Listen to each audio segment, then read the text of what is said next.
இந்த கிரேவிலாம் சப்பாத்தி, இட்லி, தோசைக்கு மட்டும்தான் செட் ஆகும்னு நினச்சிங்கன்னா இந்த கருவேப்பிலை மஷ்ரூம் கிரேவியை செஞ்சு பாருங்களேன். சுட சுட சாதம் போட்டுட்டு நல்லா தாராளமாக இந்த கிரேவியை ஊற்றி சாப்பிட்டு பாருங்க, அற்புதமாக இருக்கும். இதுக்கு கடலை 1 டேபிள் ஸ்பூன், தனியா, மிளகு, சீரகம், கடலைப்பருப்பு, உளுத்தம்பருப்பு, வரமிளகாய் 4 சேர்த்துட்டு கொஞ்சமாக பூண்டு, கருவேப்பிலை சேர்த்து நல்லா வறுத்துட்டு மிக்சர் ஜாரில் சேர்த்து கொஞ்சமாக தண்ணி சேர்த்து அரைச்சிக்கலாம். இது அப்படியே இருக்கட்டும்.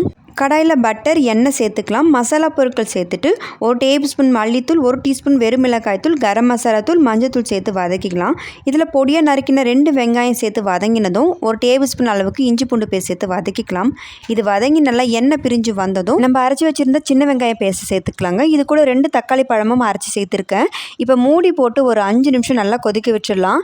எண்ணெய் பிரிஞ்சு வந்ததும் மஷ்ரூம் சேர்த்துக்கலாங்க. மஷ்ரூம் சேர்த்து ஒரு 2 நிமிஷம் கொதிச்சதும் கை நிறைய கருவேப்பிலை சேர்த்து ஸ்டவ் ஆஃப் பண்ணிட்டீங்கன்னா சூப்பரான மஷ்ரூம் கிரேவி ரெடிங்க.